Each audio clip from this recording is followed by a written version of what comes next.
வணக்கம். சற்று முன் கிடைக்கப்பெற்ற மிக மிக முக்கியமான செய்தி ஒன்று வெளியாகி உள்ளது. எடப்பாடி பழனிசாமியின் பதவி அதிகாரம் முழுவதும் பறிக்கப்படும் என்ற தகவல் கிடைக்கப்பெற்றுள்ளது.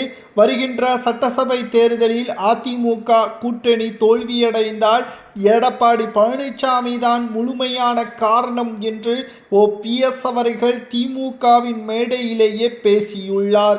அது மட்டுமல்ல, திமுகவின் தென் மாவட்ட நிர்வாகிகளும் இதைத்தான் உறுதி செய்துள்ளனர். அதிமுகவின் உண்மையான தொண்டர்கள் திமுகவிற்கு வேலை செய்யவில்லை. 25 மாஜி அமைச்சர்கள் மட்டும்தான் எடப்பாடிக்கு பின்னால் இருக்கிறாரை தவிர மற்ற அதிமுகவின் உண்மையான தொண்டர்கள் எடப்பாடியின் தலைமையின் மீது அதிருப்தியில்தான் இருக்கிறார்கள். இதனால் தான் எடப்பாடி பழனிசாமி அவர்கள் சுற்றுப்பயணம் மேற்கொள்ளும் பொழுதெல்லாம் சுமார் 7 லட்சம் வரை கொண்டு செல்கிறார் கூட்டத்தை கூட்டுவதற்கு. ஆனாலும் கூட எடப்பாடி பேசி முடிக்குவதற்கு முன்பாகவே அங்கிருந்து சென்றதாகவும் பல்வேறு விமர்சனங்களும் முன்வைக்கப்பட்டு வந்தது.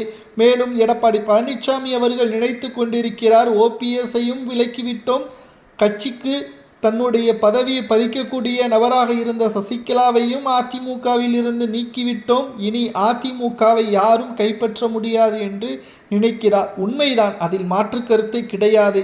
அதே சமயம் அதிமுகவை கைப்பற்றியதை போல தேர்தல்களிலும் வெற்றியடைய வேண்டுமல்லவா? எடப்பாடியால் அது முடியாது என்ற தகவல் சசிகலா அவர்களால் கூறப்பட்டு வருகிறது. அதிமுக இந்த தேர்தலில் நிச்சயம் மிகப்பெரிய தோல்வியை தழுவும். அதற்கு எடப்பாடி மட்டுமே முழுமையான காரணமாக அமைவார். அப்பொழுது அவரது பதவி அதிகாரங்கள் அனைத்தும் முழுமையாக பறிக்கப்படும். கூண்டோடு அதிமுகவில் இருந்து வெளியேறக்கூடிய தொண்டர்களும் இருப்பார்கள். கூட்டத்தில் ஒரு கட்சியாக அதிமுக வரும் என்பதையும் அதிமுகவின் தொண்டர்கள் கூறுவதாக சசிகலா அவர்களும் புதிய கட்சியை ஆரம்பித்த பிறகு தெரியப்பட்டுள்ளது. பெரும்பான்மையான தொண்டர்கள் எனது கட்சிக்கு வந்துவிட்டதாகவும் சசிகலா அவர்கள் கூறியுள்ளார். வருகின்ற சட்டசபை தேர்தலில் எடப்பாடி பழனிசாமி அவர்களது நிலைமையை நினைத்தால் தற்பொழுது வருத்தமாக இருப்பதாகவும் OPS அவர்களும் திமுகவின் மேடையிலேயே பேசியுள்ளார். ஆனால் நாம் கேட்கக்கூடிய கேள்வி ஒன்றுதான், அதிமுகவின் தொண்டர்களிடம்.